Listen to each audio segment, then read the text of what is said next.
No,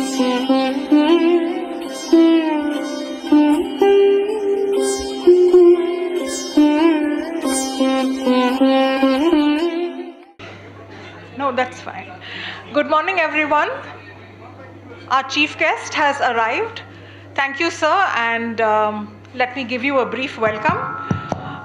The first things first, we agonized about a venue for this particular remembrance ceremony.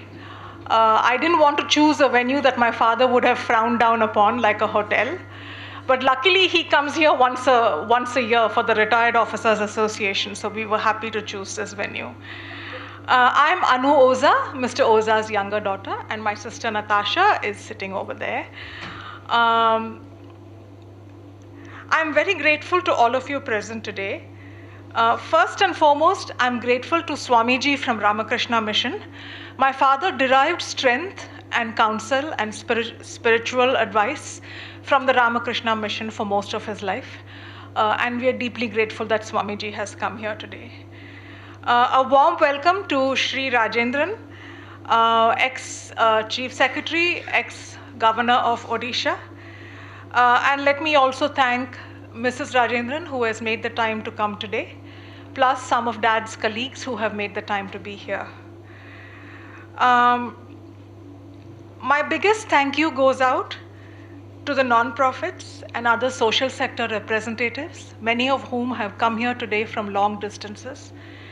Whether it was Worth Trust or Reaching the Unreached, or whether it was Polambakam, or whether it is the CPR Foundation, my father served non-profits relentlessly, and they have gone out of their way to come here to give thanks for his life.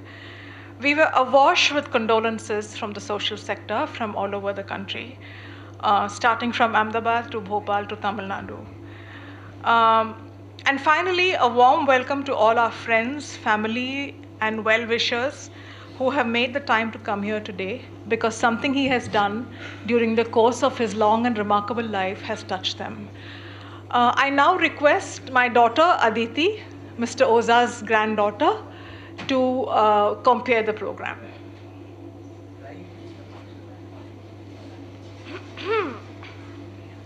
Hello everyone, I am Aditi Sutar.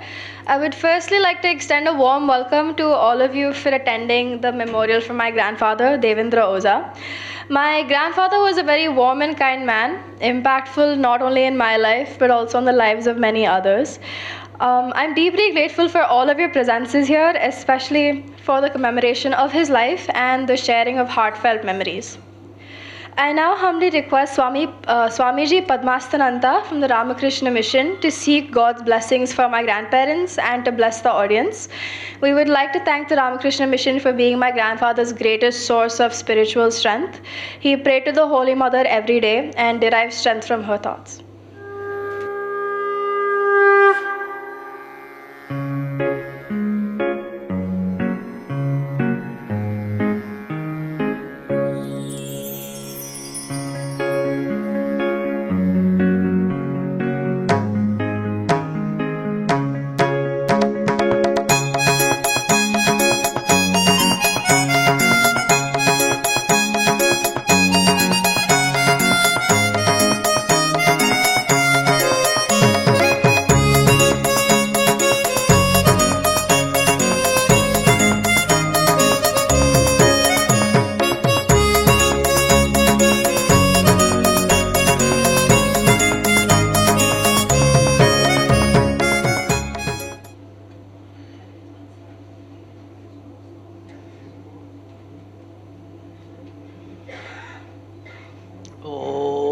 स्थापकाय धर्मस्य सर्वधर्मस्वरूपिणे अवतारवरिष्ठाय रामकृष्णाय ते नमः।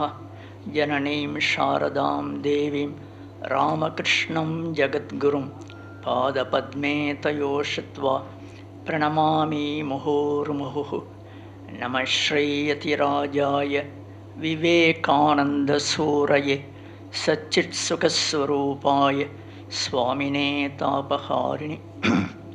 ॐ गुरुर्ब्रह्मा गुरुर्विष्णुर्गुरुर्देवो महेश्वरः गुरुरेव परं ब्रह्म तस्मै श्री गुरवे नमः।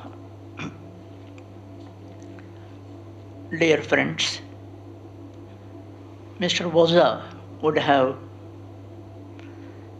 enjoyed listening this prayer. He used to come to our ashrama, I mean from Ramakrishna Mission, ashrama T Nagar. So he used to come every now and then to our ashrama. Before that, he will send WhatsApp or SMS, Swamiji, shall I come such and such a time? So he'll fix the appointment and used to come right on time. Very punctual he was. So he used to come and discuss about Bhagavad Gita or about spiritual matters. And immediately will catch the point. Yes, Swamiji, I am satisfied with your answer. So like that, our relation started. And Swami Yadunathanji, another Swamiji is there in our ashrama. Actually, he brought Mr. Oza and introduced him to me. And Mr. Oza is very gentle in behavior and very punctual in time also. 4 o'clock or 4:30 means he'll be there. And as you see in the photo, is always having a sweet smile on his face. And very humorous also. He used to cut jokes also. And he was always ready to help others. We also help others, but expecting some returns. But he always was helping others without expecting any returns. As in the Bhagavad Gita told, Karmanyeva adhikarsate ma phaleshu kadachana. Like that, he loved our Holy Trinity. I was very happy to see it, that Bhagavan Sri Ramakrishna, Holy Mother, and Swamiji's photo is kept here. Because he was very devoted to them. As Mrs. Anuradha has told, he was soft corner for Holy Mother. So Holy Mother means he used to narrate the life and incidents of Holy Mother. And he used to come to ashrama not alone. He used to bring his daughters also, Mrs. Natasha and Mrs. Anuradha, and introduce them. And when their mother was not well, I went to their house and met your mother also, you remember. Then when he was not well, maybe in January, he sent SMS, Swamiji, please send somebody. I want to talk about Sri Ramakrishna and Mother and Swamiji. So I requested one devotee who is in Besant Nagar, Mr. Mohan, Mrs. Uma Mohan, I don't know, they have come here. They told they will be coming. So they came to your house and they sang songs on Mother and Sri Ramakrishna. And he was very happy to hear the discussions on the Holy Trinity. Like that, he brought Rama Kashyap Madam also. Even though she is very close with our Mailapur Mutt, I didn't know much about her. Mr. Oza only brought her to our ashrama. Afterwards, our interaction is going on. And he brought Mr. Muthu Ganesh also. That time he was working in Dow Chemicals, structural engineer. Now he has shifted his profession.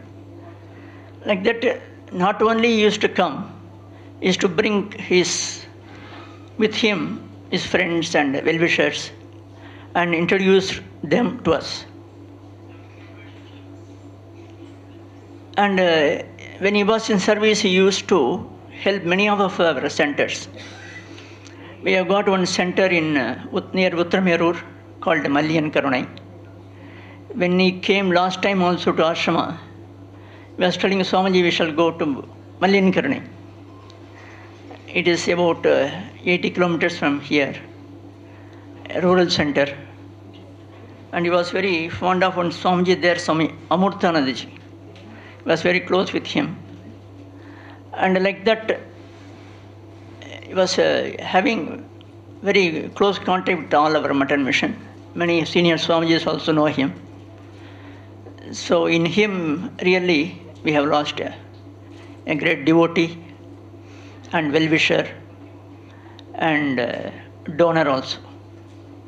So may Bhagwan Sri Ramakrishna, Holy Mother Sharda Devi and Swami Vivekananda and Almighty God bless those who have assembled here and also bless Mr. Oza so that his soul rest in peace at the lotus feet of Almighty God. Yesterday I came across one Subhashitam. Subhashitam in Sanskrit. It is Neighbor Speaks, a small paper in Mambalam, T Nagar and Ashoknagar area it comes, recently started. Kavihi karoti kavyani rasam janati pandidaha taruhu srijati pushpani marut vahati saurabam. Kavihi karoti kavyani rasam janati pandidaha taruhu srijati pushpani marut vahati saurabam. Our school Sanskrit teacher has come here. He knows, he can understand better. Anyway, he'll read in Tamil. சுயநலமற்ற தன்மையே மனிதனை மனிதனாக்குகிறது, எல்லையற்ற அன்பு கொண்டவனாக ஆக்கிவிடுகிறது. இந்த அரிய பெரிய உண்மையை உதாரணத்துடன் விளக்குகிறது இந்த சுபாஷிதம். கவிஞர் பெருமக்கள் பலதரப்பட்ட காப்பியங்களையும் நாடகங்களையும் நவரசமும் சொட்ட சொட்ட வடிக்கின்றனர். ஆனால் அவற்றை அவர்கள் ரசிப்பதை விட பண்டிதர்களாக கற்றறிந்த சான்றோர்கள் நன்றாக படித்து அதிலுள்ள ரசங்களை சுவைக்கின்றனர். Say Kalidasa's Kavyas or any prose also. We read and enjoy the literature more than the authors. மரங்களில் பலவிதமான பூக்கள் மலர்கின்றன. அந்த பூக்கள் நறுமணம் கமிழ பூத்து குலுங்குகின்றன. அந்த நறுமணத்தை மரங்கள் அனுபவிப்பதே இல்லை. வீசும் காற்று நறுமணத்தை சுமந்து கொண்டு சுற்று வட்டாரம் முழுவதும் அவ்வாசனையை பரப்புகிறது. In our ashram we have maramalli. If you go just pass through, you get a beautiful fragrance like that. Senbagappu, Magarampu, like that. Those trees, if you go, you will get a sweet smell. But the tree itself does not enjoy those smells. இவ்வாறு கவிஞர்கள் மக்கள் மனம் மகிழ கவிதை புனைகிறார்கள். மரங்கள் தனக்கென்று சுயநலமாக எதையும் வைத்து கொள்ளாமல் சமுதாயத்திற்கு வாரி வழங்குகின்றன. தன்னலமற்ற சேவை ஒன்றே இறைவனை அடைய எளிமையான வழியாகும். மனிதனுக்கு செய்யும் சேவை கடவுளுக்கு செய்யும் சேவையாகும். சுயநலமின்றி சுகமாய் வாழ்வோம், பற்றுதலின்றி பரமனடி பணிவோம். விளக்குவரை வழங்கியவர் திரு வ. Parthasarathy. Swami Vivekananda also says, unselfishness is God.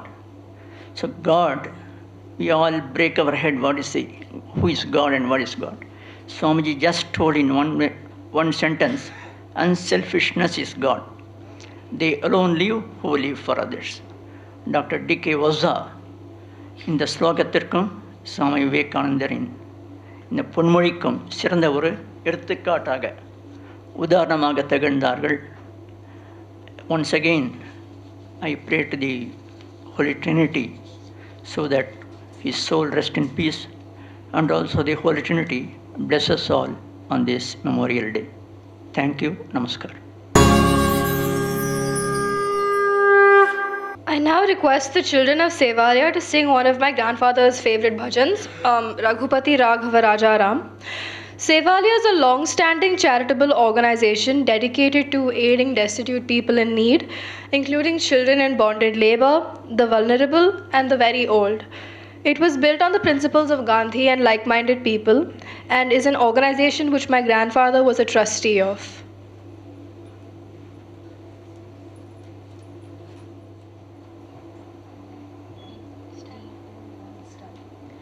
Raghupati Raghav राजा राम। पतित पावन सीताराम रघुपति राघव राजा राम पतित पावन सीताराम सीताराम सीताराम भज प्यारे तू सीताराम सीताराम सीताराम भज प्यारे तू सीताराम ईश्वर अल्लाह तेरे नाम सबको सन्मति दे भगवान ईश्वर अल्लाह तेरे नाम सबको सन्मति दे भगवान रघुपति राघव राजा राम पतित पावन सीताराम रघुपति राघव राजा राम पतित पावन सीताराम सीताराम सीताराम भज प्यारे तू सीताराम सीताराम सीताराम भज प्यारे तू सीताराम ईश्वर अल्लाह तेरे नाम सबको सन्मति दे भगवान ईश्वर अल्लाह तेरे नाम सबको सन्मति दे भगवान रघुपति राघव राजा राम पतित पावन सीताराम रघुपति राघव राजा राम पतित पावन Sitaram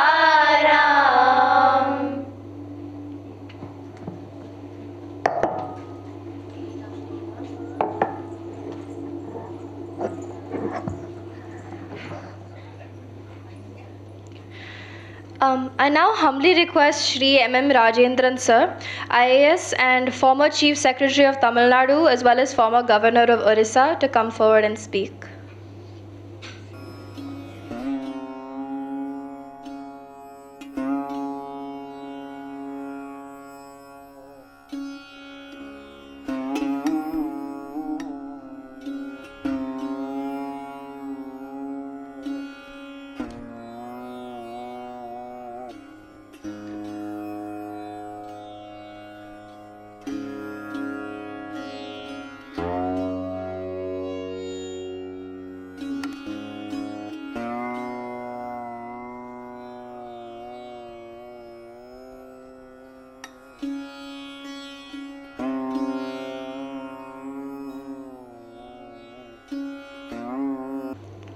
Good morning, everybody.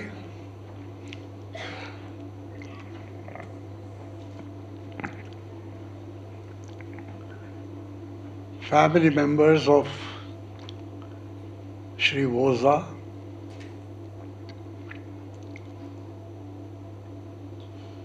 my distinguished colleague Vedanarayanan, who is here,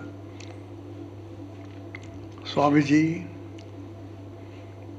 distinguished guests, ladies and gentlemen.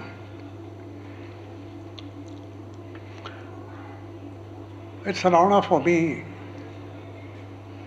to speak at this event commemorating the memory of one of our greatest sons of this country, Shri Devendra Keshavlal Oza, whom I first met on 7th of May 1957, when our batch of IAS trainees were asked to report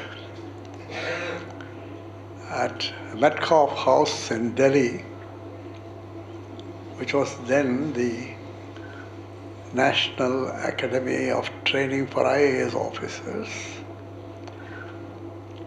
We were a batch of 75 IAS officers and 15 Foreign Service officers. And Oza, when I met, I found in him great warmth and friendly feelings. In those days, people like us who are from the south and who had never an exposure to North Indian culture. In fact, the first such exposure was when I appeared for interview at New Delhi in the office of the UPSC. So the difference in the culture between the south and the north was visible even among the colleagues. Many of us from the south felt that the people from the north were different in culture, and there was a kind of a barrier between us. But a few people, the most important of that group being Oza, took the extra effort to extend a hand of friendship to us, and his warmth and love that he showed to us really helped to break the barriers that existed between the officers from South India and North India. I don't know whether it has been the same experience for other batchmates. Maybe Mr. Bedanaran could say about it, but it was very clear in our batch. And we had maintained a close relationship and a bond existed between us. But as the training was completed and we came to the state and went to the districts, our careers diverged. We were not in the same place. But again, we got an opportunity to be together for about a month in '59 when we had field training in settlement, and all of us came together. That was again a great opportunity to renew our friendship. Later, we have been keeping in touch, but I must admit, not that closely. He was very spiritually oriented, and we could see even at that time, he was not a career climber as many people were, but more inclined towards spiritualism and several other values in life besides the official career development. And I must say, amongst all that divergent and varied interests, he never neglected his work as sub-collector, and as collector he had a good reputation for having been a very effective collector or sub-collector and been taking a very keen interest in the welfare of the poor, the disadvantaged, for which a collector gets many opportunities and he fully utilized them. Then later in life, in our career, we were not able to keep very much in touch, but we did whenever there was an opportunity. For example, when he decided to marry Dr. Sushila from Andhra Pradesh, there was many opportunities to get together. And incidentally, besides the deep roots that he had developed in Tamil Nadu, he never really thought of going back to Gujarat to settle down. because he loved Tamil Nadu, the Tamil people, and I think in a way, marriage with Dr. Sushila also helped him to pave the way for settling down in Chennai. Sri Oza has been a source of inspiration to many younger officers by his very simple life, his spiritual interests, and promoting important values in life which many of the officers lacked, I must say. He was particularly supportive of junior officers who sometimes were groping for good advice, and here was Oza to do that and help them.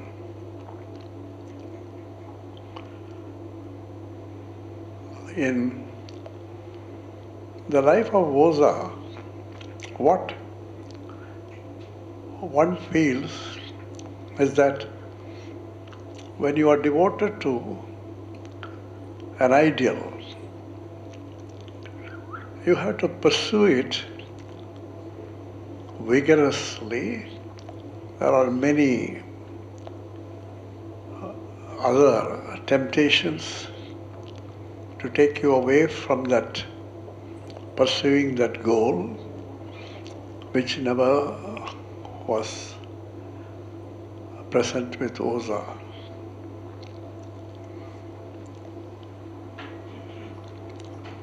His great fascination for Gandhian philosophy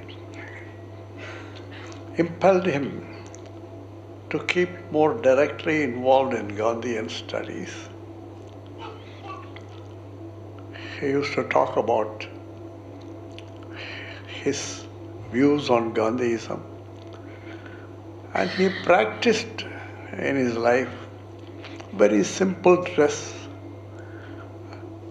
and he would always think of good thoughts, never to gossip or deride others.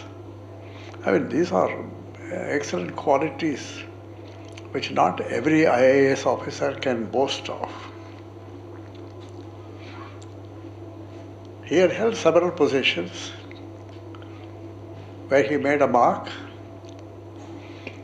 and towards almost the fag end of his career, maybe about a year or a few months left, no, I think about a year left, one day he called me and said, I want to come and see you. I was at that time Chief Secretary. I said, you're most welcome, come anytime. And he came, and we were talking about his own future plans. He said he was going to retire shortly, and he was thinking of going to Gandhigram Rural University as Vice Chancellor. I told him that as one of the senior most officers at that time, with an unblemished record like him, could in fact be entitled to any senior most position in the government. I said I would be more than willing to support him and talk to the Chief Minister about that. But he said he was not interested in his career with the government at that time, but more importantly, to pursue his Gandhiji's ideals of peace and communal harmony, and would like to do whatever is possible for him. And said, I'd be grateful if you can get the government to sponsor me for that position. I said, I would happily do it if you have made up your mind. And he had made up his mind, and I spoke to the Chief Minister. It was all clear from the government side, and the other trust authorities of the Gandhigram Rural University were only very happy to take him, because here is a man with great administrative experience, at the same time devoted to the ideals of Gandhiji, for which that rural university was working. So there he was, and did a great job in the university, though I didn't have an opportunity to go and see it myself, but from all reports I heard that the rural university was making tremendous strides under his leadership. Gandhiji, besides his primary goal of attaining independence for our country, was keen to promote communal harmony and peace in India and abroad. Oza's tenure in the university whetted his appetite to work for promotion of peace, harmony, and Jesus Christ, in his Sermon on the Mount, you find it in the book of St. Matthew, chapter 5, verse 9. Blessed are the peacemakers, for they shall be called children of God. Very aptly applies to Ozaji.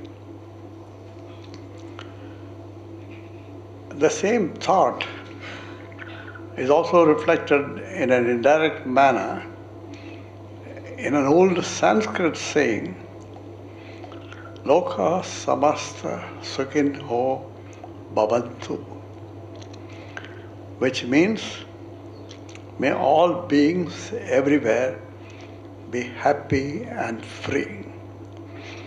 Unless there is peace, people cannot be happy. And that's a realization which had dawned in the mind of Oza very early in life.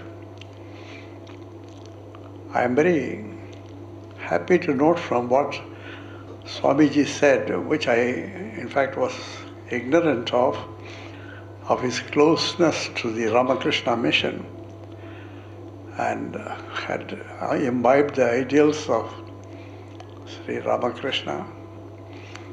I have myself been a great admirer of the work of Ramakrishna mission, right from the days when I was Joint Secretary in Government of India looking after the welfare of children and nutrition, and I had extended support to hundreds of homes run by the Ramakrishna Mission for children. And I had visited many of them and found them to be extremely well run compared to others. And I have had also the privilege of being a participant in many lectures of Swami Ranganathananda. And I also, when I was acting as Governor of Bengal, had the opportunity to visit Belur Mutt and see Sri Ranganathananda himself, though I had met him before, but I was told he was suffering from a stroke.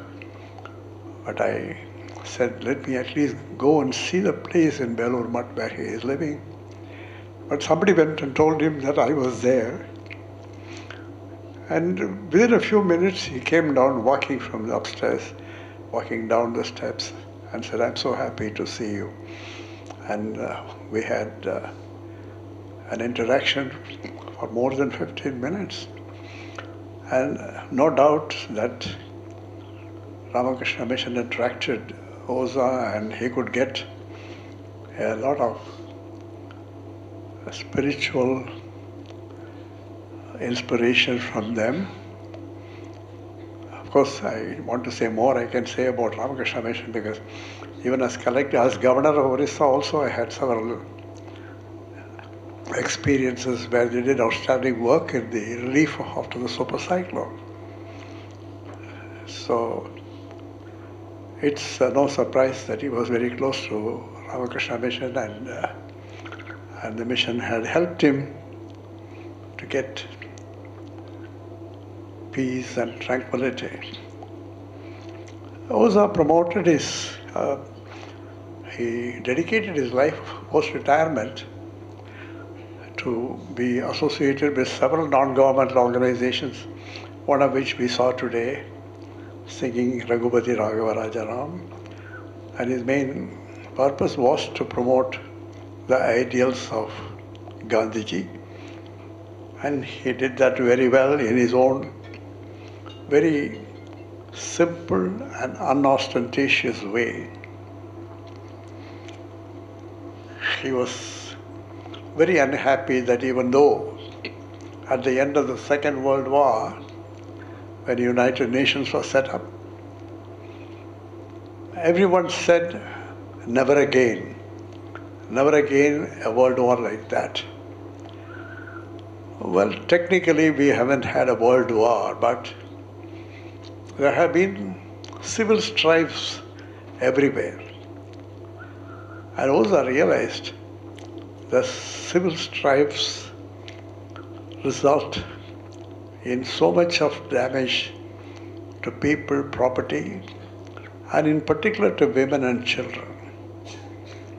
So he had always thought that women should come forward to mobilize people against internal strife. And towards that end, he had written a book, Civil War in 20th Century, which he presented to me when I went to see him once. And in this, along with his co-author, documented about 100 civil wars after that Second World War all over the world. And they are still raging. The latest is, of course, what you see in Sudan, but there are many others. These wars cause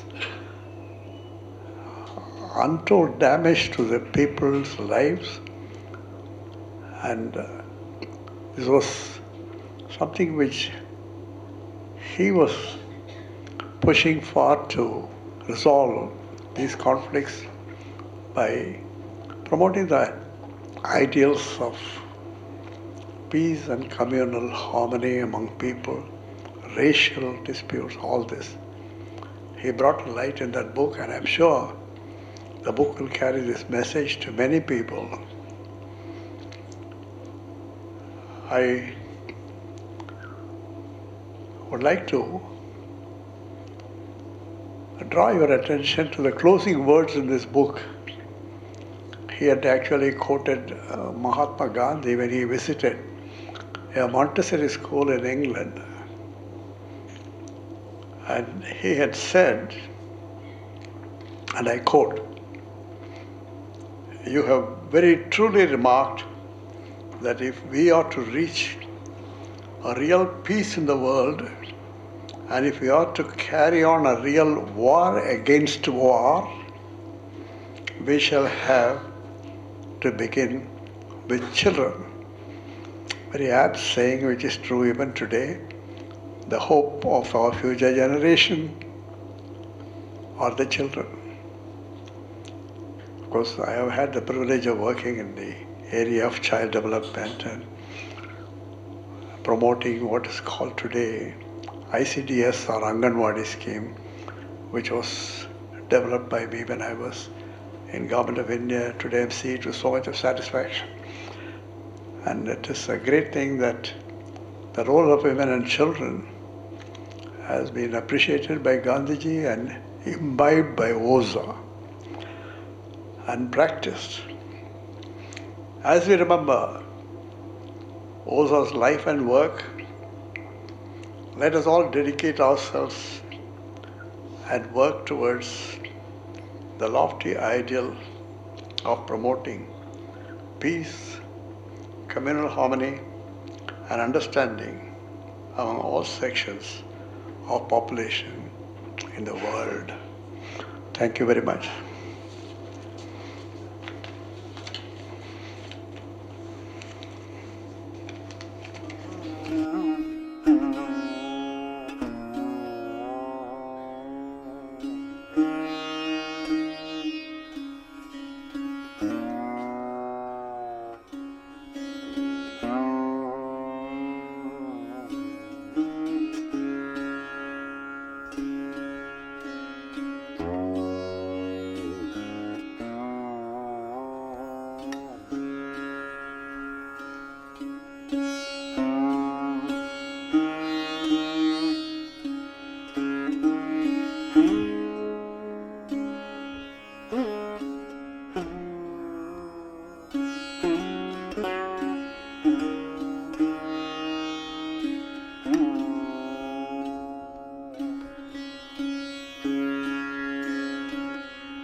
வணக்கம். Mr. Rajendran, Swamiji, Natasha and Anuradha, and dear friends. I first met Oza some 50 years ago. He was then the collector of what was then called South Arcot district. And I had started working in the field of leprosy as a volunteer with the leprosy patients in close to Karigiri in North Arcot. And I was so impressed at the first instance itself by his simplicity. He was collector at Kadalur, and he had come to preside over the Vadattorsolur leprosy hospital, which was a tiny hospital. And it was so nice of him to have spent the time to make that very long journey to Vadattorsolur. Anyway, at that time I did not know that although I liked him from the beginning, that we would come into close contact. In the last 50 years, he has been such a benefactor of the organization I work for, and it has grown immensely in the last 60, 70 years, mainly due to this one single person. I will give examples of how he was involved in Worth Trust. Not just because he was involved in rehabilitation of leprosy patients, but by nature he was such a simple man. He took a liking. All of those who knew him know that every single person who came in contact with him would think that he had been the most important person in Mr. Oza's life. He gave each one such great attention, care, support, and work.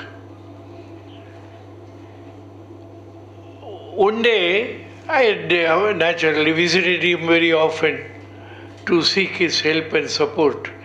One day, when I was with him, there was an old Irish man who was in the house. After he left, he told me, "You know this man?" I did not know him at all. Well, he is working near somewhere in Madurai district, and is a person who started Cradle for Children organization. You know, in Madurai, I believe, I have never been in that area, that unwanted children were killed soon after birth, especially girls. And this foreigner I had met had started the Cradle for Unwanted Children then and started helping these children. He said, now this man had spent 40, 50 years in Madurai doing this and other social work, and the government has started evaluating foreigners as to whether it is necessary for him to live still in India or should go back to their own countries. He said, this person who was some brother, I think, said that he had left Ireland so many years ago and he has lost his parents, his immediate family, and nobody known to him was even alive. In all these 60 or 70 years, he had never been to Ireland back, and England, India was his own country, and he cannot go and survive in that. And Oza called this government man who was doing this evaluation and said, don't trouble this man. I don't know what else he did. He let this brother stay in that small village, Usulambatti or some village near Madurai, and continue with this work. I am telling this one example, I know 100 others. I know the day when he called the chairman of the Indian Overseas Bank and said, "You remember I asked you for one request, a job for a driver, and I don't know what went off. The next time when I met Oza, I asked him what happened. He said, yes, he got the job as a driver. You know, his father is a leprosy patient, and this boy had been educated by a lot of other donors and good wishes. And now he has got a driving license, and the whole family is supported by him. This is a kind of man Oza was, that no contact, no spending of time was too little for him to help others. Our organization itself benefited immensely by this. I give one example of this. Because we were working for purely disabled persons, making engineering parts and all, and making a profit, and with that supporting more disabled people, we were exempted from sales tax. So the products which we made were not charged sales tax, so we could compete with other industries and get into the engineering field. One wise government servant had a brainwave. This exemption order for sales tax is given for all the products made by this. But when you are making any metal part, you are also making scrap. We were also selling scrap. So he said, the scrap is not exempted from sales tax. And we have been selling scrap for the last 10 years. So you have to pay a penalty of so many lakhs and a tax of so many other lakhs. I went to Mr. Oza, said, this is it. What can we do? He said, don't worry. He took me to the director or whatever the chief executive of commercial taxes, another IAS officer, Mr. Syriac, and said, you know this man? Naturally, he said, I don't know him. Well, he is working for leprosy patients, and the work that we do, I will certify, is probably the best organization in our state. And he said, what's the problem? He said, this sales tax. Okay, it will be done, he said. And it was done because he went on meeting Mrs. Syriac even without my presence and reminding him of this sales tax. Those some years ago, there were days of power cuts, and the chief electrical inspector to the government had imposed quotas for each organization. We also had our own quota, but one particular day we had exceeded the quota by 1 unit. So officer from the electricity board came and removed the fuses and said, till the end of the month you cannot use. And we were making components for car manufacturers which were of critical.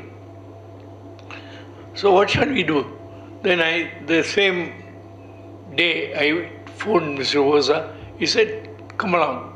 And the next morning, early in the morning, I drove from Vellore to Madras, and his door was opened for me, and went in and said, this is it. He said, and he did some work, and after 10 minutes or so, he said, come along. He took me to see, I think it was Mr. Padmanabhan, who was secretary of the electricity department in the government. He told him, he comes from an organization doing the best service for disabled people. He said, Amapa, inna sollupa inna, like that. Then he said, the factory has been out of power for. He said, what happened? Then I told him that we exceeded power by 1 unit. He said, Saripa, nipo na paathukuren. And Oza said, what shall we do? The chief electrical inspector to the government is coming to my office today, I will talk to him. He said, okay. Then as we were going, the door was shut, Mr. Oza put his foot on the door before it closes and said, "Can I sleep tonight?" He asked his officer. He said, "Adan நான் சொல்லிட்டேனப்பா current நினைக்கு வந்து." No, no, he is driving back to Vellore. Before he reaches Vellore, will his factory be connected? Sanjalam Popa. You know, Mr. Oza was such good touch with the officers and all, but he was more than willing to do anything to use that contract and power to help these organizations. I had a lot of opportunity to know about Oza. We had traveled together to Wardha when the All India Leprosy Conference was on. So I had ample time to talk to him about so many things. And I was wondering what made a Secretary of Social Welfare to travel to Wardha for a leprosy conference. His field of interest, as Mr. Rajendran said, was very wide. And each one, the persons he met, thought Oza was so interested in that particular subject and that particular area of work. No, he was not. He was great about so many other things of which I personally know. And like as I said, I also thought that he was so interested in my organization. Although he was, even after he retired, he was a honorary consultant for us, recognized by the Swedish Red Cross as a most valuable contributor to the organization. And I don't think many of us would know about what Swedish Red Cross did in India or any other country in the world. But they have been involved in a lot of work, and Oza knew about each one of that activity and had been helping their activities and this. And this recognition was not even reported in the Indian newspapers, for it was only one of the many awards he had received. Now, Swamiji was talking about his interest in Ramakrishna Mission. I would have never thought that he was so interested in Ramakrishna Mission. Now, like that, there are now Seva Samaj, he has been interested. And like that, many of us would know about the leprosy rehabilitation homes. This was thought as a late Chief Minister Karunanidhi as a birthday project. And it was Mr. Oza, as Secretary Social Welfare, who got him interested in starting all these leprosy rehabilitation homes. He took Dr. Paul Brand from CMC and introduced him to the Chief Minister and told him what he has been doing in the field of leprosy. Then at that time, they were very worried about the leprosy patients with their bad deformities begging in all the temples, churches and mosques and being a nuisance to foreign tourists. So late Mr. Karunanidhi decided as a project to start 10 leprosy rehabilitation homes all over Tamil Nadu. And we were asked to run an engineering rehabilitation center in Paranur. The building was constructed in 3 months. Because that is the amount of interest Oza had fed on to the Chief Minister and started working with the leprosy patients in that work. And Oza went on, it was called beggar homes. He said, no, we must give some dignity to the people whom we are helping. So they called it leprosy rehabilitation homes. And doctors were placed, from the medical department were placed in each leprosy home. And it was a terrible problem to run this so-called leprosy homes because most of them have been beggars with their own attitudes on life. And Mr. Oza visited all of these leprosy rehabilitation homes frequently and made sure that they were run properly. I would go on and on and on. I know there are so many important people wanting to talk. So I end whatever I wanted to say about Mr. Oza with just one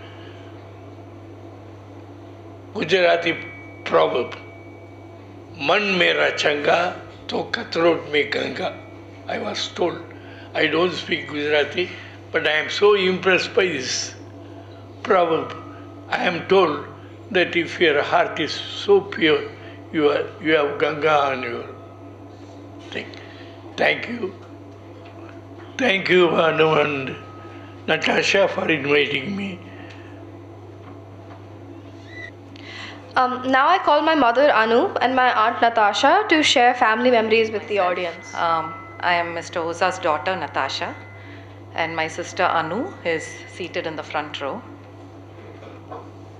The first thing I want to say is that we are just simply overwhelmed by the number of messages that we have received, the number of people who have come here today, and we are deeply touched by the presence of each and every one of you, ranging from people who have known my dad in a professional capacity from 1957, like Sri Rajendran, to the Swamiji, to family members, friends, and representatives from many different NGOs who are all here today.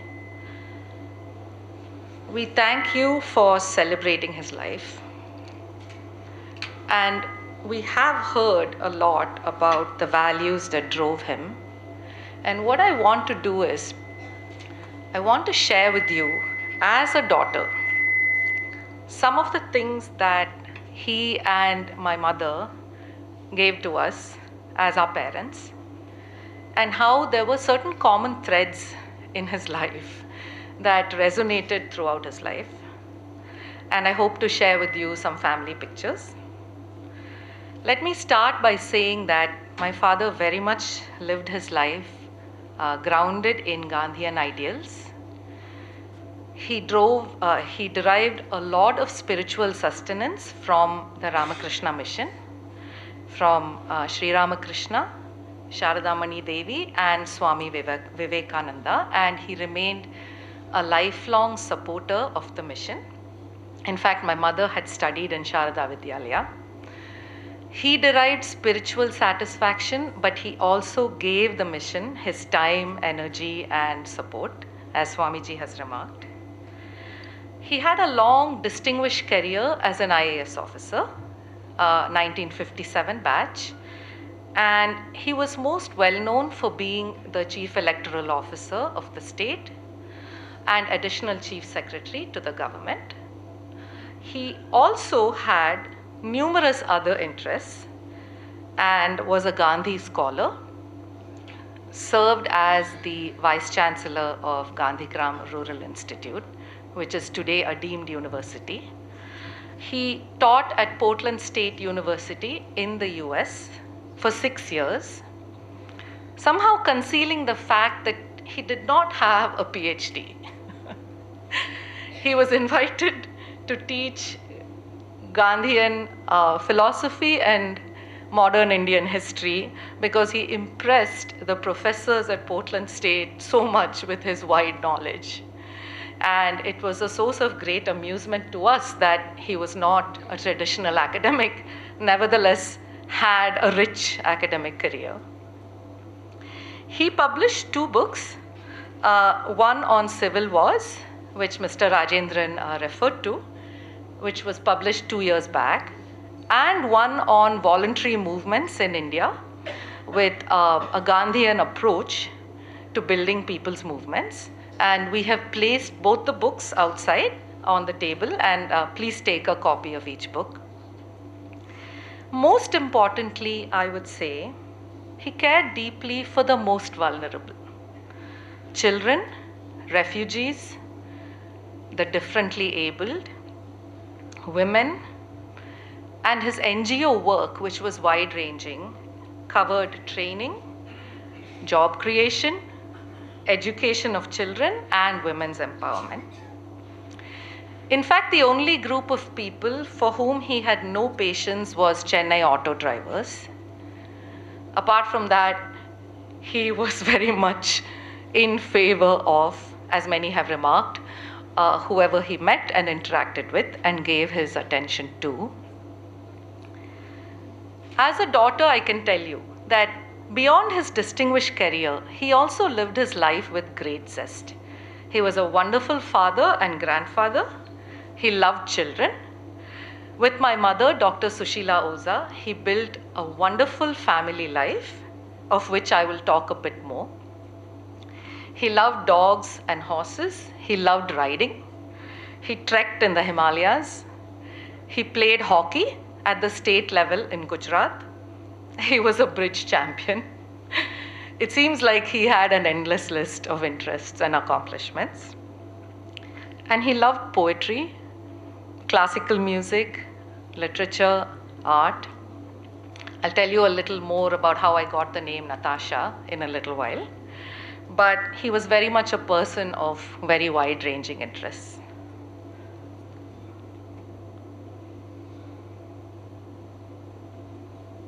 How do I go to the next slide?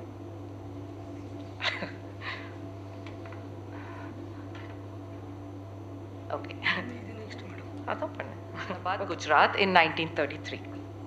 His father was the Diwan of a princely state, Valbhipur, and my father spent his childhood in several small towns in Gujarat. A typical young boy, he would go swimming in the river. He and the other boys would pick jamuns and mangoes.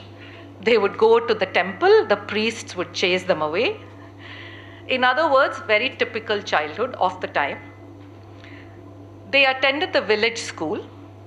He was one of 7 siblings. And there was one teacher, it was Gujarati medium, and the teacher taught all the classes. In this family picture, you'll see my father in the middle. He's a little boy in the middle and has a very typical expression on his face, which was present in all his future photos. But even in the midst of this idyllic childhood, my father was learning lessons that one of the things he learned was compassion. His own father was a Diwan and also served as a magistrate. And there was a time when he had given a thief a very light sentence. And my father asked my grandfather, why? To which he said, if a man is genuinely remorseful, it's important to give him a second chance. So he learned the value of forgiveness and compassion. He also learned that my grandfather was a stickler for work, very hardworking. He was a trustee of the Bilkha Ashram in Gujarat. And my father learned that over and above your job, there are commitments to public service that are part of a valuable life. Beyond that, he also learned from my grandmother. She was very progressive. She insisted that his sisters get well educated, and 2 of my father's sisters became teachers. And he learned from that that when women are educated, it opens up a wealth of opportunities to them. He remained a staunch advocate of women's rights and education all his life. India was not independent then. And the passion of the freedom movement had penetrated into his village. This was when my father became deeply interested in Gandhi, who of course was from Gujarat. My father remembers marching in a Quit India march at the age of just 9 in 1942, wearing a Gandhi cap. And he loved wearing his Gandhi cap. There he is. He's older than 9 in this picture, but he's still wearing his Gandhi cap. There were other things happening. The Second World War was going on. In 1945, a boy from his village was killed in the Battle of Imphal. This was the last battle of the Second World War, and the tragic news was delivered to this boy's illiterate parents by the British Indian government. This made a deep impact on my father, and his hatred of war was rooted in the events of the time. At the age of 16, he moved to Ahmedabad. And there he noticed in 1947 that the trains from Sindh in Pakistan were coming into Ahmedabad. They were filled with refugees who had lost well-settled middle-class lives. My father was particularly shaken by the plight of the young women who often had to resort to desperate means just to support their families. These were formative experiences, and they made him someone who had a deep hatred for war, someone who believed in communal harmony and saw firsthand the effects of the partition of India. As I said, in Ahmedabad, he was continuing his schooling. He did not speak English at that time and was just learning it. But he loved literature all his life and could quote poetry extensively in English, Hindi, Urdu, and Gujarati. This was when he had an English teacher who told him poetry should be read with the ears. And that's how you get a feel for it. One of his favorite poems, and he could quote many, was Fire and Ice by Robert Frost. Some say the world will end in fire. Some say in ice. From what I've tasted of desire, I hold with those who favor fire. But if it had to perish twice, I think I know enough of hate to say that for destruction, ice is also great and would suffice. Gandhi continued to be a major influence in his life. In 1950, he entered Gujarat College studying economics. He acquired 3 gold medals. And my sister and I spent our entire lives believing that these gold medals were for academic distinction. Between us, we did not get even 1 gold medal. So we were constantly under the impression that we had not reached the level of our father. But about 5 years ago, he revealed that these were medals for debate. And that after winning the debate 3 years in a row, he was barred from participating in the debate for the 4th year. He enjoyed himself in Gujarat, and he did something very interesting. He had a hobby of writing to famous people all over the world, and sometimes those people would reply. He wrote a letter to Albert Einstein at the age of 21. This is my dad's letter to Albert Einstein, and astonishingly, Einstein replied. This letter is archived in the Einstein archives, my dad's letter, and we have the letter that Einstein wrote back. What you'll notice in my dad's letter is, and I quote, India is a country where some are rich and millions underprivileged. We want socialism. We want it non-violently. But fantastic poverty and inequality have forced many to believe that violence is necessary. Again, democracy is slow. What to do now?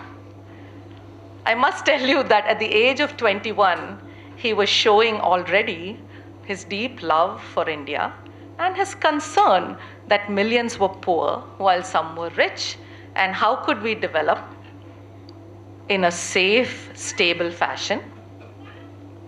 I share with you Einstein's reply, and I quote here, in the case of India, I would believe that a slower and peaceful development is possible and much preferable to a violent course. I must tell you that this letter lay in my father's cupboard, folded up in an envelope, until a few years ago we took it out and framed it. It's obviously a privilege to have this. Beyond writing letters to famous people, at some point he realized that he had to get a job, and this was when he decided to apply for the civil service. He had moved to Bombay by then, and Bombay was a fascinating city, full of libraries, beautiful beaches at the time, the opera house, movies, etc. He applied for the civil service, but he had not spent much time studying. Instead, he had spent a lot of time enjoying Bombay. So he made it to the Indian Postal Service, and then realized that his fate would be to be the Postmaster General, which he did not want. So he wrote the IAS exam, the Civil Services exam, the second time, at which point he passed and entered the IAS at the age of 24 in 1957.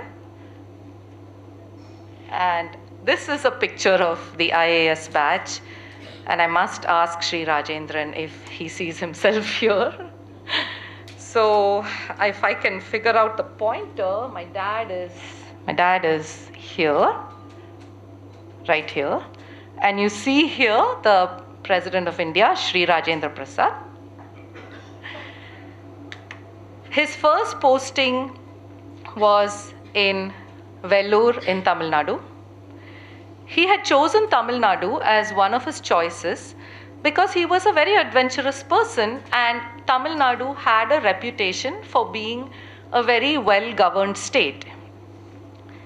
When he landed in Vellore in 1958, he was really a novelty. There were not many Gujaratis in Vellore.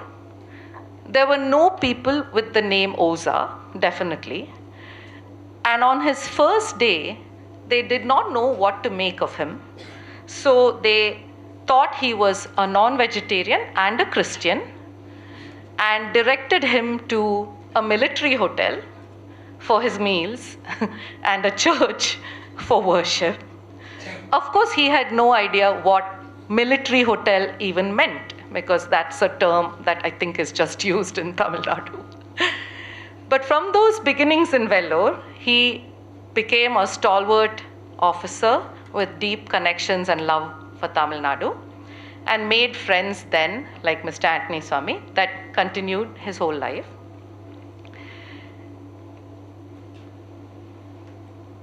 In 1964, he decided to get married. He was always unconventional and was not willing to pursue an arranged marriage. He had two requirements: that his future wife would be a professional and that she would be from the south, since he was settled in Tamil Nadu. He placed an ad in the newspaper, and several ladies responded. And what attracted him to my mother was that she was composed, intelligent, and a medical doctor. Of course, my mother, Dr. Sushila Oza, always maintained that she had to marry him because, having obtained her MD, by that point, she had more qualifications than anybody in her own community, and therefore had a very limited choice of people that she could marry. My parents lived in Cuddalore early in their career, in my dad's career, where he was collector and he would walk to work every day. My parents had a very unique relationship of peers and created a cross-cultural family environment. We were the only children who had at home foods which were as varied as bhakri and khaman dhokla from Gujarat, to Andhra pappu from my mother, to rasam and dosas and idlis. My mother took great pains to learn enough Gujarati to understand conversations, And she also incorporated all the Gujarati dishes that she was able to learn into our daily menus. Because of their open-mindedness, they had a very rich social life. People of all backgrounds, religions, regions of India. And I think Sri Rajendran alluded to how these cultural barriers between North and South never applied with my father. My father would read late. He loved reading. He would read late into the night, and he loved, in particular, Tolstoy, Dostoevsky, Walden Pond by Thoreau, and Hemingway. In particular, he loved the book War and Peace by Tolstoy, and he also loved the movie with the beautiful actress Audrey Hepburn playing the title role. That's how I got my name, Natasha, from that book. You'll see in this picture of the four of us that outnumber the people.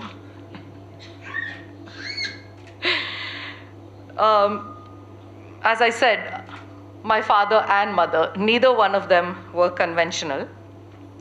Our childhood was unique in many ways.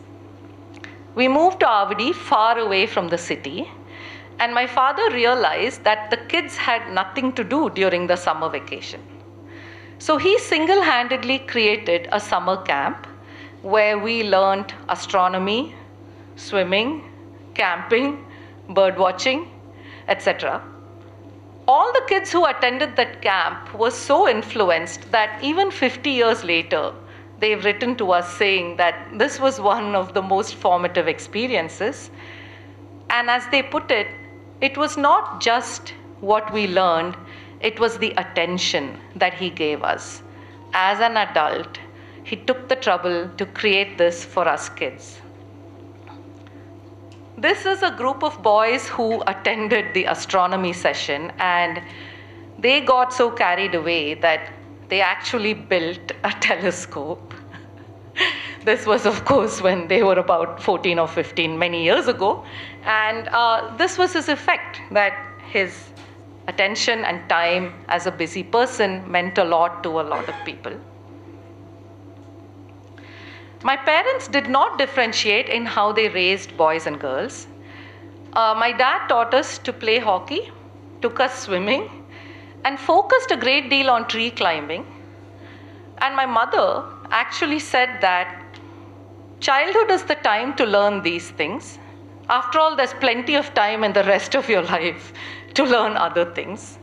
And I have to say that this unique upbringing did give me a lot, but I remember when I was a graduate student in the US and had never learned to cook, I could not differentiate between tur dal and chana dal. Obviously an omission in my childhood. But as my mother said, there's always time to learn those things.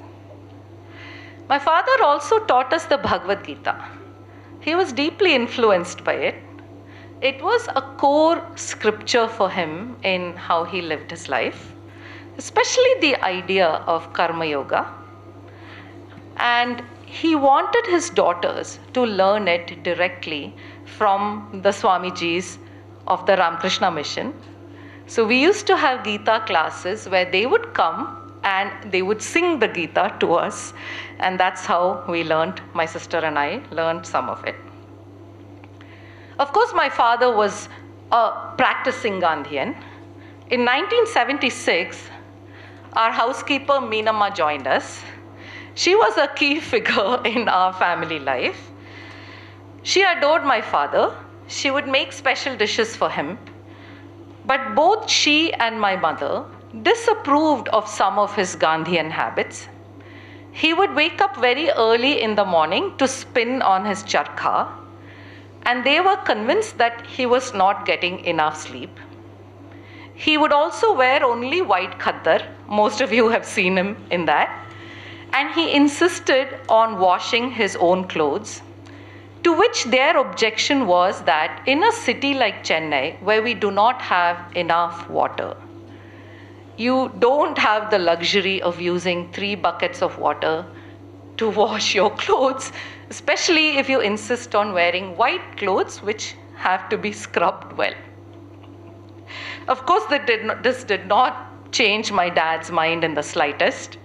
He continued to wash clothes to the end of his life.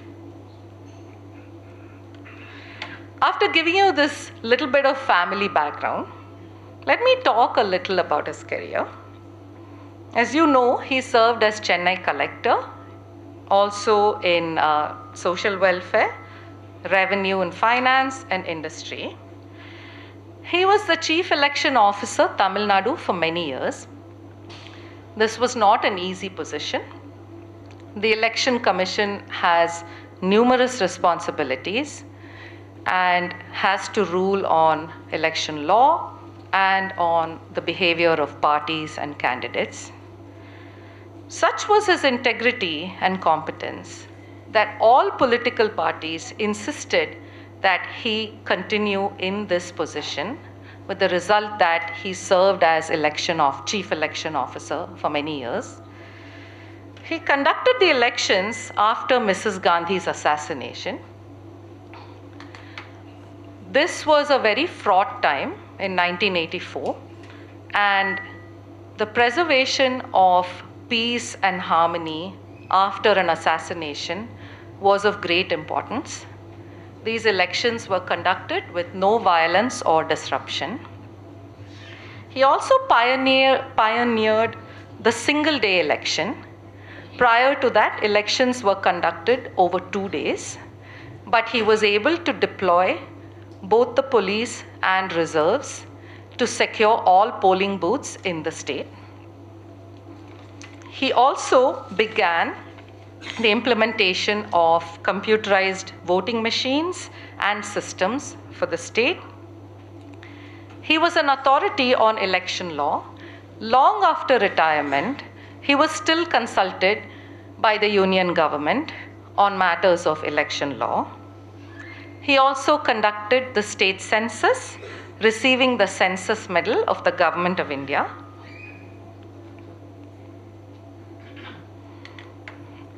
I want to share with you a moving quote from one of his section officers. When he announced the election results, he would congratulate the winners and he would tell the losers to be happy that democracy had won. Of course, there were many lighter notes. The Tamil newspapers in particular loved to feature him on the front page, complaining about the strict rules of the Election Commission. One of our favorite headlines was when they referred to him as Ozawa Ziawa. This was when Ziaul Haq, of course, was in power in Pakistan. We took this in a good spirit. At one point, in fact, we had police protection on our house, but thankfully nothing happened. Moving now to just a couple of points about my mother. My mother was a remarkable woman. She was as central to our family as my father. She worked for 3 years in Saudi Arabia, heading the Women's Health Center of a new hospital. My father would write to her every day. He also used this opportunity to get a dog, claiming that since she was away, my sister and I needed to have a dog to protect us when he was traveling. My mother had a wide circle of friends as well. As a senior gynecologist, she also was a counselor to many women on issues of health. She was so dedicated to her patients that she would not avail of her casual leave. In fact, her leave would lapse. And she was also equally admired by both her patients and her nurses. And as you know, nurses are tough evaluators of a doctor. She always had a lot of respect from her nurses. And most importantly, she extended the warmth of our home to my sister and I, our friends, throughout our lives.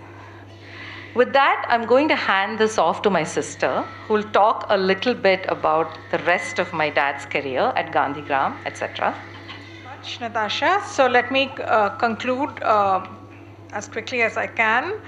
Coming back to my father's career, in 1991, he became the Vice Chancellor of Gandhigram Rural University, which was founded on the principles laid out by Mahatma Gandhi for rural education. Dad was able to establish numerous new academic programs, expanded sports facilities, and increased the enrollment of girl students. One of his aunts was especially angry with him because he used to play hockey with the students, and my aunt felt it was not becoming of a vice chancellor status to actually play hockey with the girls' teams and the boys' teams. Needless to say, my father did exactly as he wanted. One of his proudest achievements was building 60 houses in fallow land for Dalit families. A few days before he passed away in Mumbai, in my house, he talked about this to my sister also, as saying the work has been done. In 2014, he traveled to Atlanta, USA to visit the Martin Luther King Center. Martin Luther King had derived many ideas about civil disobedience, as we all know, from Gandhi. As part of this initiative, a Gandhi King Center was established by the Gandhigram Trust. Post-retirement, the pace of his work has increased rather than decreased. And he's been closely associated with many NGOs from his earliest days in Vellore, which Mr. Anthony Swamy had talked about, as well as the later years during his career. One of the NGOs closest to his heart was Reaching the Unreached in Ganguvarpatti. Many of my family members, including those from my husband's side, have also visited Ganguvarpatti and have been deeply moved by the work being done there. That's Brother James King. And Oza, my father was called Oza Tata. Probably the first time an IAS officer in his official role was actually referred to as Tata, but it was something that the children loved to call him. He also worked with the CPR Trust. Dr. Nandita had dropped in, and we thank her for dropping in. He worked with the CPR Trust on a number of environmental issues where he talked about people's participation in keeping forests fertile.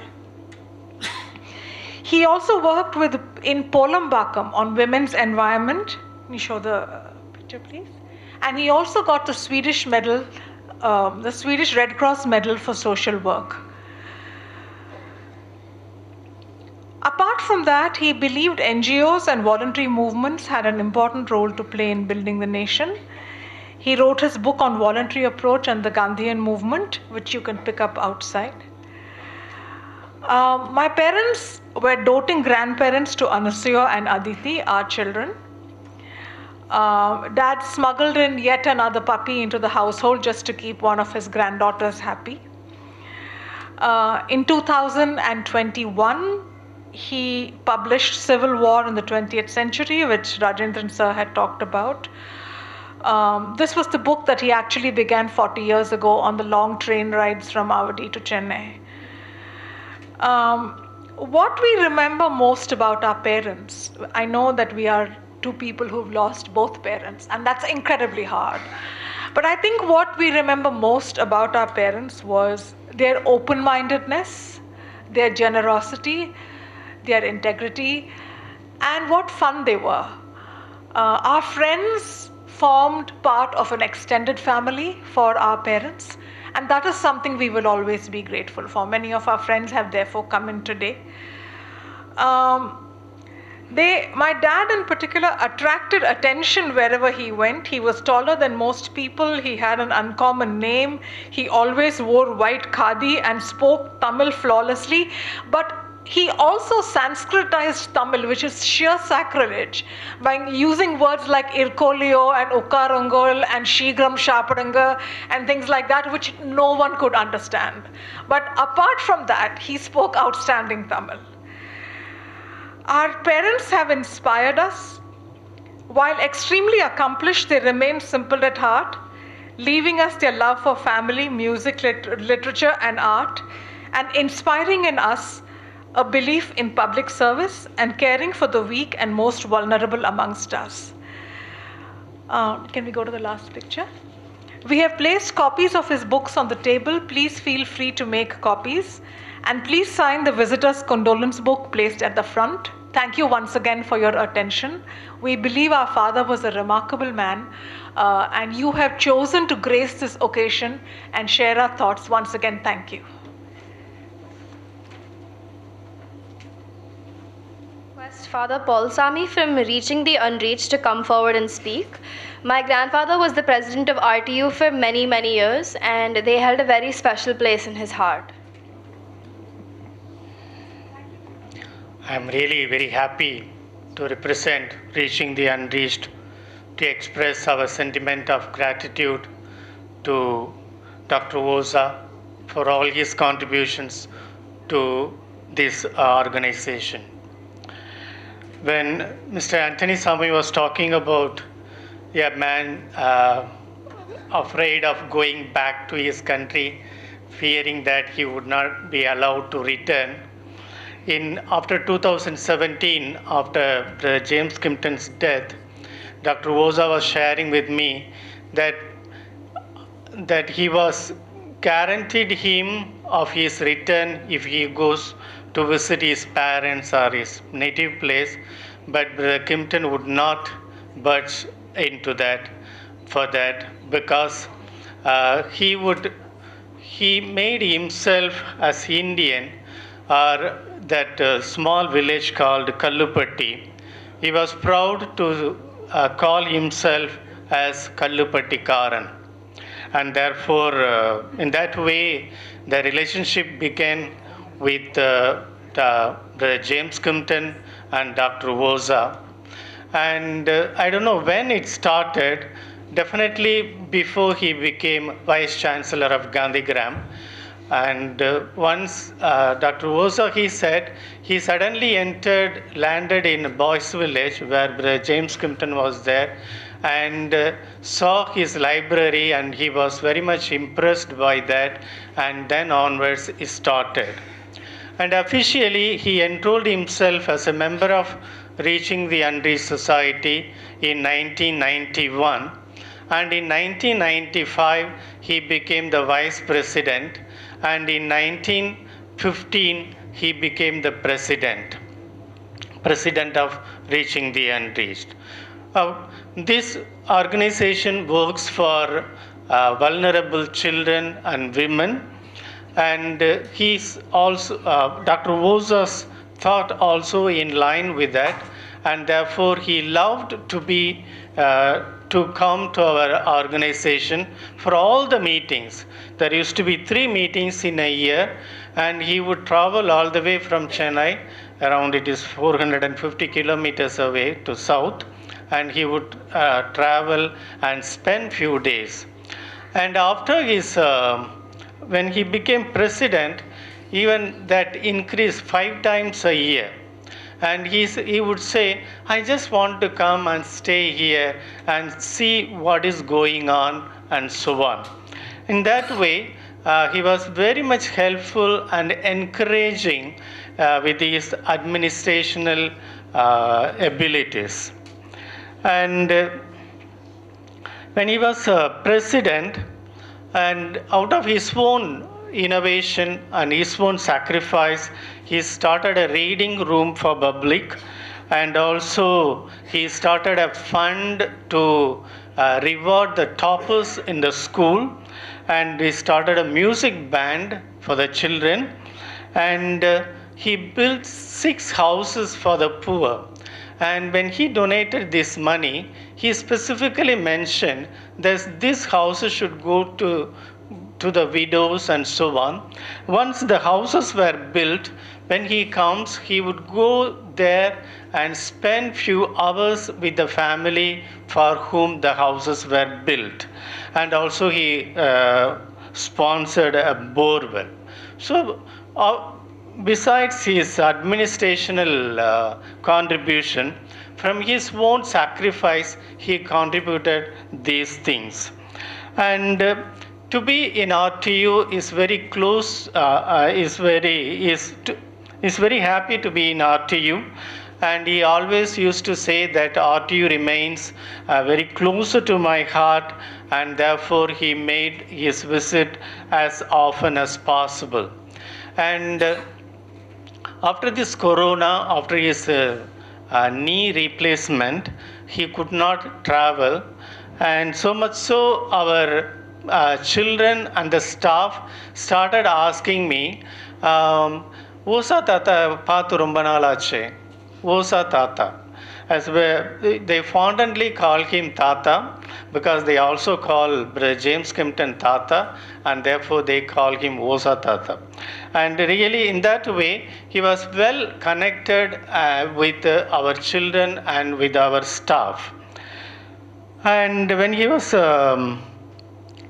chairman, president, he would love to receive all the guests who come to RTU, the foreign guests. Mostly they land in Chennai. And even though they don't expect this service, but he would extend his help, going all the way to airport, receiving them and accommodating them in the hotel and so on. In that way, he was very hospitable to all the guests who come to RTU, and he was sort of bridge here remaining in Chennai to receive them here and to send them back to RTU, and when they come from RTU to receive them and then send them back to their country. And these are the administrational benefits that we received. Apart from that, I personally, through the interaction I had, is very, very soft spoken, because first time I am there from 2008 onwards for past 15 years. First time when I heard that Dr. Oza, retired IAS, was a chief election commissioner and vice chancellor and so on, I had a little fear. I was a bit, but when I talked first time to him, and everything was shattered. Everything was something. I love to hear from him and spend time with him. Mostly we spend a lot of time after lunch and after supper. And in that way, when I talk to him, it is a kind of inspiration. And the inspiration as a Gandhian,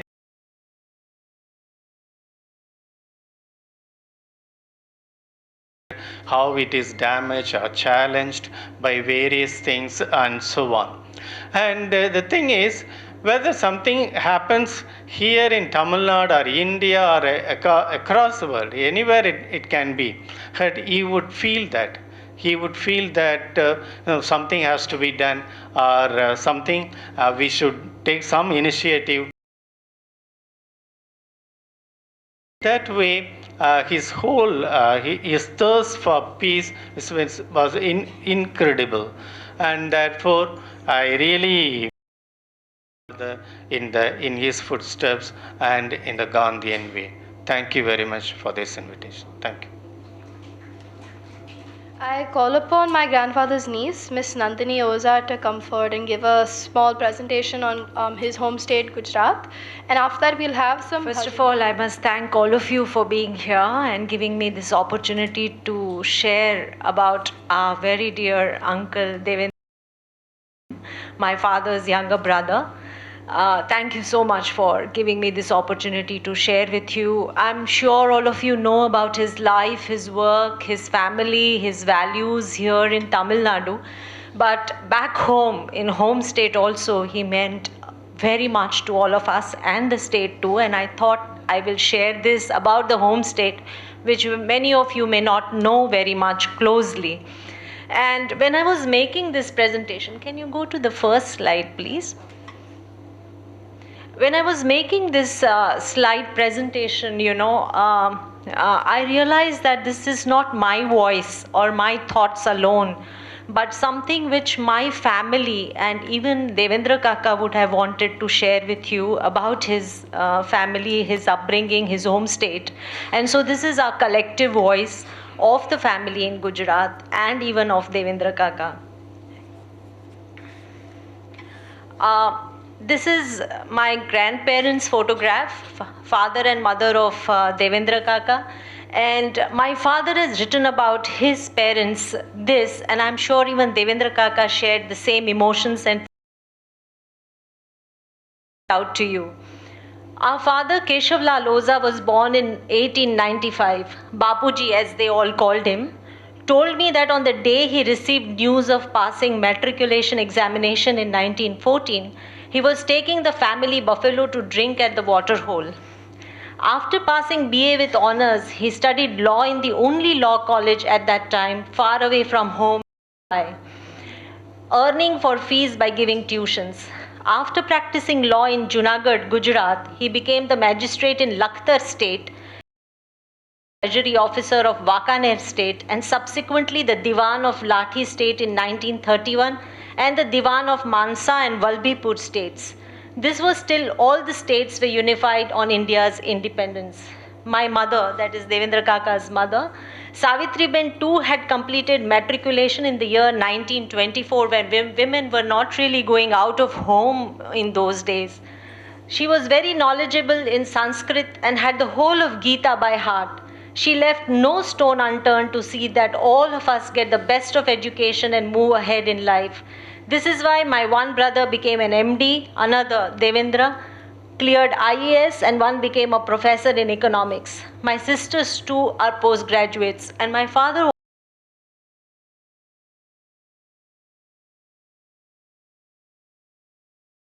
and strived that they studied and get the best of education. This is the life that they grew up in when my grandfather was the Diwan. You can see the state band of one of the states where my grandfather was the Diwan, and the state carriage. And about this life my father shares, which even Devendra Kaka shared. Though Lathi was a small state, it was prosperous.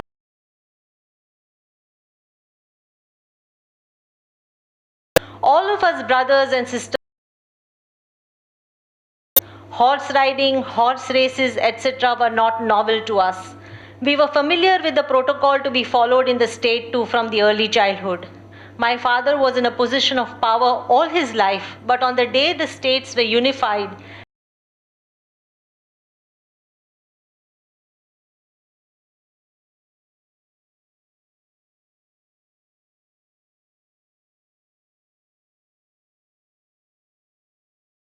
happily. The maternal side family of Devendra Kaka also had great influence on the education. My great grandmother, in fact, put her daughter on a ship against opposition from our own community where, anybody traveling abroad were excommunicated. So about the maternal side family, my father and all his siblings, including Devendra Kaka, would want to share this with you. The role and good education on my maternal side family had an important influence on us and our education. Both my maternal uncle H.M. Trivedi and C.M. Trivedi were barristers, and an aunt a graduate when very few women in Gujarat studied at all. She went to London for further studies. My grandmother and my mamas were very fond of us, and so the children of the entire family could stay and study in their Ahmedabad home. We could therefore study without much expenditure because of this, and all of us could pursue higher studies. You can see Devendra Kaka's older brother in the photo on the right, being sent off to England to pursue his further education in medicine. He was a cardiologist. And great-grandmother, Devendra Kaka's grandmother, who was a matriarch and opened her house for the education of all her grandchildren in Ahmedabad. I'm sure all of you recognize Devendra Kaka, very handsome from his very young days. With this kind of family values and education, Devendra Kaka and all his brothers and sisters were liberal, progressive, secular, feminists, and worked for the betterment of the society honestly, selflessly, and dedicatedly. Family motto of all the brothers and sisters: ask not what others or the country can do for you, but ask what you can do for others' country. And I'm very proud to say that our generation cousins, amongst the 11 or 12 of us, 6 of us have, I think, done MSW, and we are doing public work. So this values of doing social service we have inherited from our family.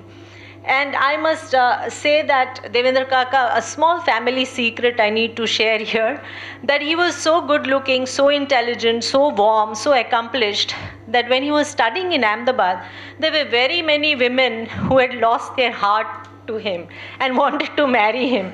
But he lost his heart to my very beautiful and intelligent aunt Sushila Kaki. And I'm very glad that happened, because our family really became cosmopolitan, and the north-south barrier that many people mentioned here, we got closer, we learned the culture of each other, and our family truly became a cosmopolitan family. So this is a secret. It was, like my aunts used to share, my friend was in love with Devendra, but he did not marry him, and he found his love here in South. So we are very happy that happened. And this is the last slide I want to share, and this I want to share my feelings here. Devendra Kaka was very close to his home state and family, but as IAS does not encourage home postings, he left his home state, family, and all that he loved deeply when he was just a young man, and he dedicated his life in the service of the state of Tamil Nadu. In those days, distances seemed even more with no proper transportation and communication channels. Under such circumstances, Devendra Kaka missed his family and home state greatly, and so did his family in Gujarat. However, he made up for it by visiting and spending time with family in Gujarat, and remained connected with even his nieces and nephews, whose company he enjoyed, trekking with some, sharing books with some, and discussions with some. We looked forward to his visits and loved spending time with him. He also missed the Gujarati culture greatly, food, language, literature. He particularly missed Gujarat, the land of Gandhi, and remained associated with Gandhian organizations, and often spent time at Gujarat Vidyapit, founded by Mahatma Gandhi himself in Ahmedabad. He did NGO work in Gujarat too, and was involved in rights-based work in the state of Gujarat as well.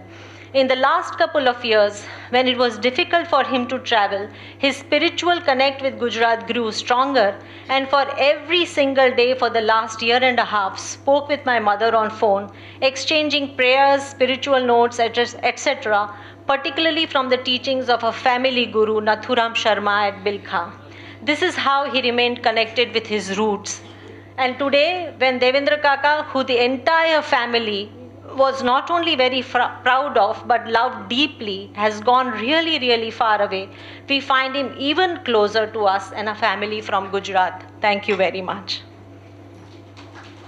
Conclude with my grandfather's favorite shlokas from the Bhagavad Gita to be read out by my aunt Natasha, and I request the children of Sevalya to sing his favorite bhajan, Vaishnava Janato, after. I have already remarked how closely my father was connected with the Bhagavad Gita and how much strength he derived from it. He modeled the concept of Karma Yoga and service.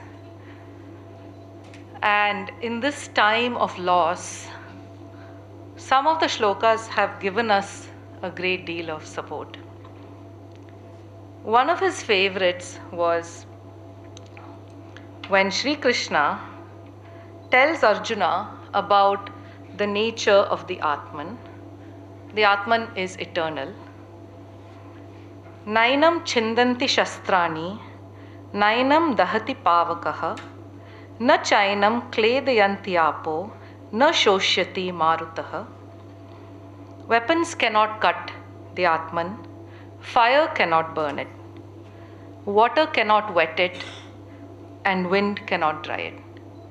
It is a comfort to us to believe that the Atman is eternal and that we have not lost him, because the Atman is eternal, unchangeable, and cannot be comprehended by us unless we are spiritually realized. The second shloka, which in fact Swamiji himself quoted, was also very dear to his heart. Karmanye vadhika raste ma faleshu kadachana ma karma falar hetur bhurma te sangostva karmani. You have the right to work, but not to the fruits of your actions. Do not let that become your motive, and do not let your attachment become to inaction. The concept of a karma yogi is one who lives his life through action in a spiritual fashion. And the final shloka, which was very dear to him and which he repeated frequently in the last 2 years of his life, in particular after the loss of my mother, was Uddhare datmanatmanam na atmanam avasadayet atmaiva hyatmano bandhur atmaiva ripuratmanaha. Elevate yourself through the power of your own mind and do not degrade yourself. For your mind can be your friend and your mind can also be your enemy. He expressed this to us as you are your own best friend and you are your own worst enemy. Make sure that the aspects of you which are the better ones are the ones that shape your life. With that, I would like to thank you all very much for your presence. Again, we are deeply touched and overwhelmed by the number of people who have come, by the warmth, kindness that you have shown.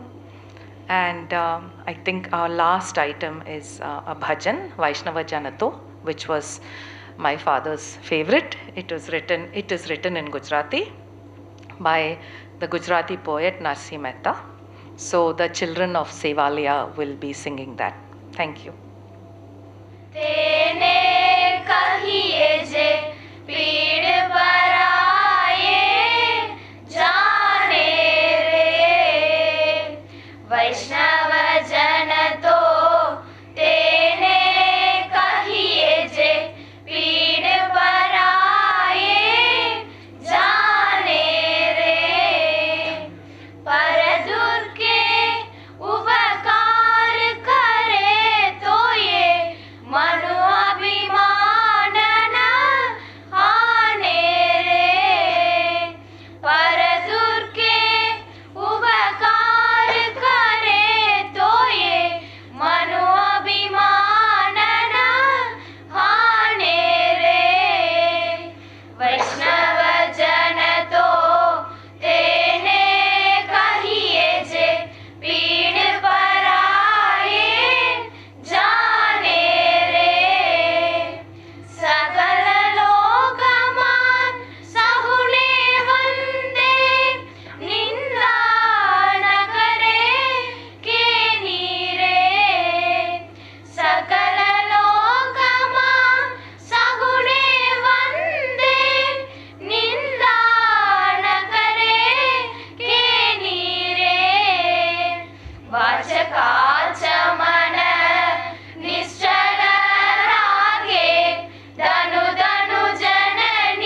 Once again, thank you everyone for coming. Your presence here has meant a lot to us.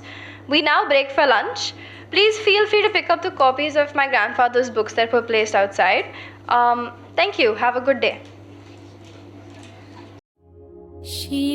शिवोऽहं शिवोऽहं शिव स्वरूपोऽहं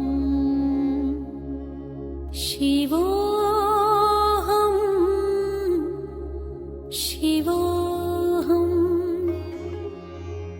शिव स्वरूपोऽहम्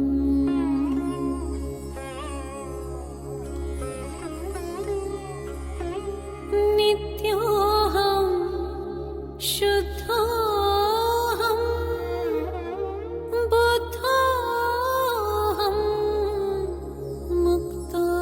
मुक्तोऽहं नित्योऽहं शुद्धोऽहं बुद्धोऽहं मुक्तोऽहम् शिवोऽहं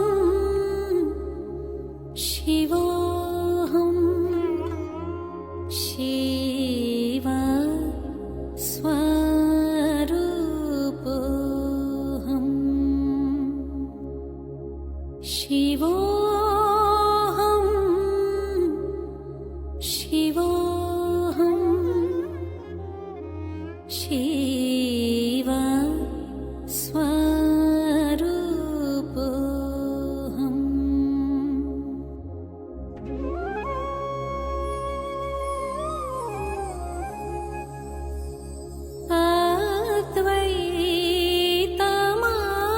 अद्वैतमानन्द रूपम् अरूपम्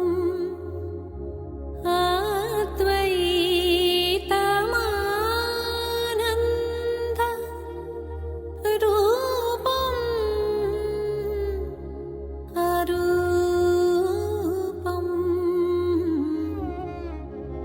ब्रह्मोऽहं ब्रह्मोऽहं ब्रह्म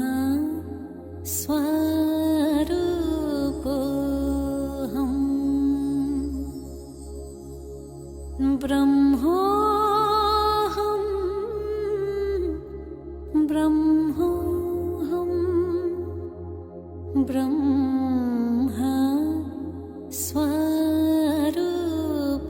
स्वरूपोऽहम् चिदोऽहं चिदोऽहं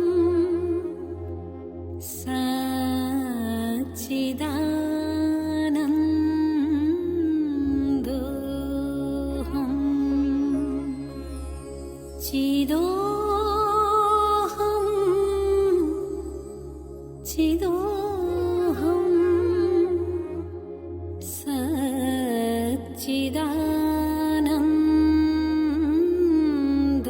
सच्चिदानन्दोऽहम्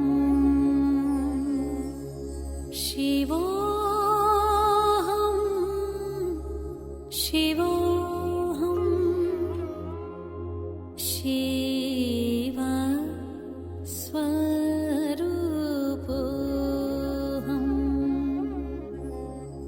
शिव स्वरूपोऽहम्